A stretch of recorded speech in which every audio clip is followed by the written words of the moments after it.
नमस्कार सर्वांना, कसे आहात सगळे? आशा करते की सगळे छान आणि मस्त असाल. मी पण मस्तच आहे.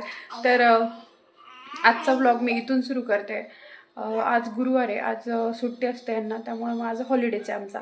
सो आता बघू काय प्लॅन ठरतोय पुढे, कुठे बाहेर जायचं की नाही, किंवा मग घरीच आराम करायचा. शक्यतो नाही जाणार कुठे बाहेर, घरीच राहणार आहे. बट बघू, ठरलं काही तर जाऊ बाहेर. सो माझा व्लॉग पूर्ण बघा आणि आवडल्यास नक्की लाईक शेअर सबस्क्राईब करा. आणि आज मस्त असं इडली सांबर तेच आहे दिवसभर. म्हणजे जेवण पण ते आणि नाश्ता पण तोच, काही सगळ्यात जेवण नाही करणार आहे.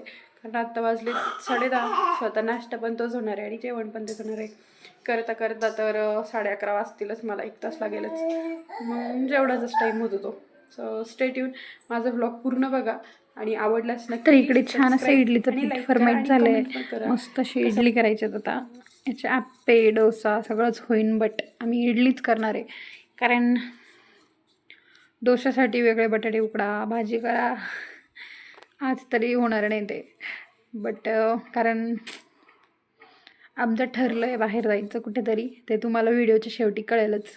सो होईल तेवढं पटपट करायचं, नाश्ता करून मस्त मग बाहेर जायचं. आणि तर टोमॅटोची चटणी आणि खोबऱ्याची चटणी पण करायची होती मला सांबारसोबत. बट लाईट गेली होती, त्यामुळे मग ते काही पॉसिबल झालं नाही. त्यामुळे तो भाजलेला टोमॅटो पण तसंच संध्याकाळपर्यंत राहणार आता. आणि नारळाची चटणी तर राहीलच. मध्ये लुडबुड बघा तिची दिसत असेल ती तुम्हाला, तर हा सगळा जीव तर चालला आहे आणि तिचा तो टोमॅटोसाठी चालला आहे. तिला टोमॅटो इतके आवडतं ना का बस विचारायलाच नको. टोमॅटो दिसला की लगेच खायचा. म्हणजे दुकानात पण आहे ना, भाजीच्या वगैरे गेलं ना, तिथे दिसला की डायरेक्ट उचलून घेते. आता बिचारे ते भाजीवाले पण काय म्हणणार आहे, लहान पोरगे, जाऊ द्या बुवा एक टोमॅटो, किंवा डायरेक्ट उचलून घेते ती. आणि तिला इतकं टोमॅटो का आवडायला लागलं काही कळत नाही मला.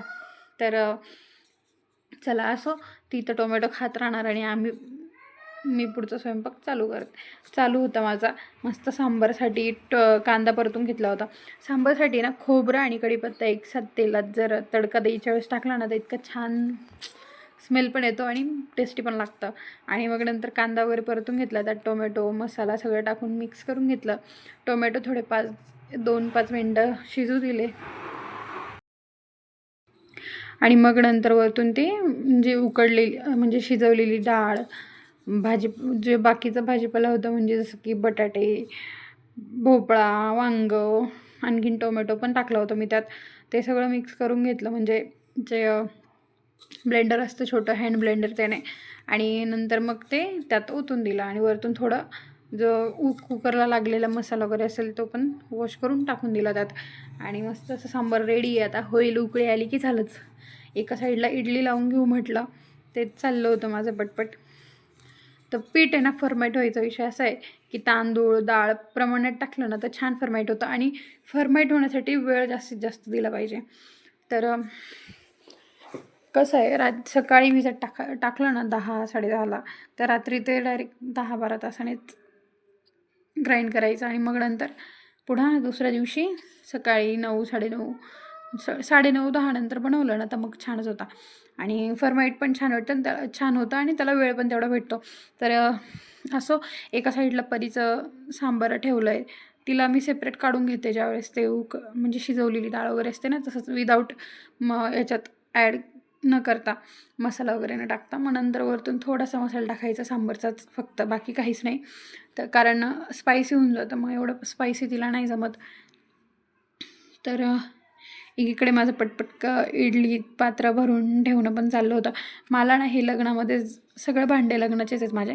सो हे इडली पात्र पण लग्नाचं आहे. खूप मोठं आहे ते आमच्या दोघांच्या मानाने.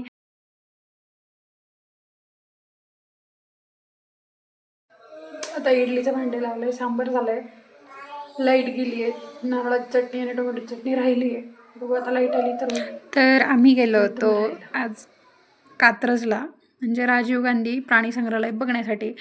खास आम्हाला ना बिबट्याची खूप चर्चा होते, तर उत्सुकता होती मला बिबट्या बघण्याची, कारण मी अजून बघितलेलं नाही आहे ना बिबट्या ना काही. असं म्हटलं आज जाऊच, आहे वेळ तर मग गेलो होतो आम्ही तिकडे.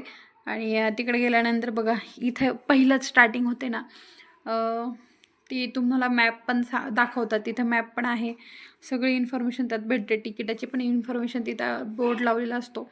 सो आणि पहिले आम्ही मांजर बघितली, रानमांजर, स्क्वॅरल म्हणजे मराठीत काय स्क्वॅरल बघितली. तर ही रानमांजर आहे बघा, बोक्यासारखी एवढीच आहे, बट चावते ती. हां, आणि त्यानंतर आला आपला बिबटेश बाबा बघा, एवढंच दिसतो, पण हा बिबट्या माणसांना खातो. बघा तर त्याच्याकडे कसा एवढंच आहे, मांजरासारखा. किती म्हणजे ताकद किती त्याची, जवळजवळ त्याचं 70 किलो वजन होतं. हां 70च, हां तेवढंच होतं, 70 काहीतरी होतं त्याचं वजन. हां, आणि स्पीड पण होता भरपूर त्याचा, पण आम्ही काही स्पीड बघितलं नाही. तो खूपच आळशी झाला आहे, तिथं आयतं खायला भेटतं त्यामुळे. तरी पण त्याला एवढं कुंपण लावलं आहे वरतून, कारण तो वरती जातो त्यामुळे. काय फोटो पाय काय परी काय ती बघते, तिला तिकडे पण दिसलं काय? कुठे आहे ग भाऊ, कुठं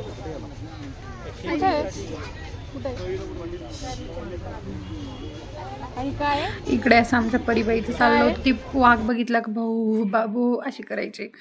सो तिला पण कळालं होतं की हा तो वाघ म्हणजे डेंजर असतो. तर आम्ही भालू पण बघितलं, असे 2 भालू होते काळे काळे, त्यांचे भांडणं पण चालले होते. इकडे हरिण आहे, सांबर आहे, सॉरी हे हरिणाचा व्हिडिओ नाही काढला मी, कारण आणि व्हिडिओ काढून ह्यात पण आहे, व्हिडिओ काढून पण ते क्लिअर दिसत नाही. आणि इकडे बघा बेंगॉल टायगर, ह्याला म्हणतात वाघ. खूप मोठा होता, एकदम हट्टा मस्त, पण त्याला ना कुंपण ना काही, कारण त्याला उडी नाही मारता येत. आणि हा आहे ना बघा, ह्याला पण लांब उड्या मारता येत नाही, कारण याचे मागचे पाय छोटे असतात. सो तो फक्त पळू शकतो, जोरात उडी नाही मारू शकत, म्हणजे जास्त चढू शकत नाही, त्यामुळे त्याला पण कुंपण नव्हतं. सो मस्त वाटलं हे प्राणी बघून. आणि एवढं शांत वाटत नाही हे जंगली प्राणी आहेत. असं माणसं बघून निदान गुरगुर तर करतात, ते पण नाही. आणि हा सिंह पण खाऊन आळशी झालं आहे. जंगलातले सिंह आणि हे सिंह पाळीव प्राण्यासारखे आहेत, काहीच उपयोग नाही त्यांचा, एकदम शांत बसलेला होता. आणि हा व्हाईट टायगर, याला तर सगळे म्हणत होते की हा रिमोट कंट्रोल तर नाही आहे, कारण तो आहे ना तिथपर्यंत जायचा, परत रिटर्न यायचा, आणि ते काही भोक्सा आहे ना त्याच्यात, काय होल आहे तिथं दिलेलं, त्याच्यात तोंड घालायचा, काय बघायचं काय माहिती की काय खायचा, मग परत बाहेर यायचं, परत तेवढा चक्कर मारायचं. बघा तुम्हाला दिसत असेल.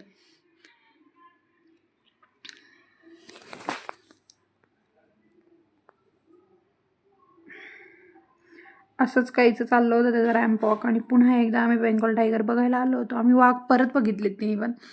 बेंगॉल टायगर बघा इथे त्याचं छान असा म्हणजे क्लिअर दिसतंय जरा बऱ्यापैकी. बाप त्याचा जबडा खोलला त्याने.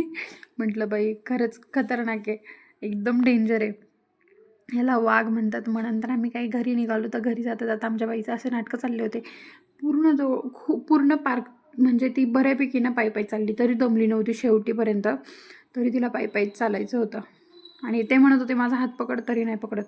मग काय, चला आलो आम्ही, घरी निघालो. घरी येता ABCला गेलो, बुक घ्यायचे होते आम्हाला काही.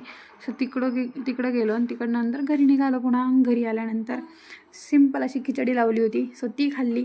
त्यानंतर मी माझं स्किन केअर म्हणजे आता गेलो होतो, तर केस खूप खराब झाले होते हवेने वगैरे, म्हटलं जरा उद्या वॉश करून घेऊ. सो मग मस्त ऑइल वगैरे लावून घेतलं. आम्ही आहे ना, हे एक आहे म्हणजे ऑइल आहे जे की फॉरेवरचं आहे. सो ते यूज करते. ते खूप म्हणजे ऑइल तर ॲक्च्युअल छान आहे त्याचं, बट त्यांची जी मार्केटिंग प्लॅनिंग आहे ना ती खूप बेकार आहे. सो असो सोडा तो विषय, पण मग ऑइल चांगलं आहे त्यामुळे मी ते आणलं आहे, घेतलं आहे एवढं कॉस्टली, तर यूज करून घेऊ म्हटलं. सो ते मी यूज करते आणि त्याचा इफेक्ट छान आहे, खरंच इफेक्ट छान आहे त्याचा. सो मस्त ऑइल वगैरे लावलं आणि बाकी मॉइश्चरायझर वगैरे पण लावून घेतलं. तर मी जशी लावते ना तशी ती पण लावत होती. वेट मी तुम्हाला दाखवेलच व्हिडिओ पुढे त्याचा.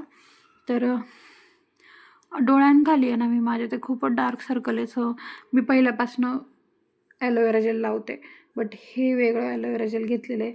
सो ते म्हटलं ट्राय करू, पण त्याने खूप जास्त डोळ्यांची आग झाली माझ्या, कारण त्यात आणखीन कुठलं केमिकल मिक्स असेल त्यामुळे. सो ते मी नंतर पुसून टाकलं होतं. आणि हे बघा माझी कॉपी करते.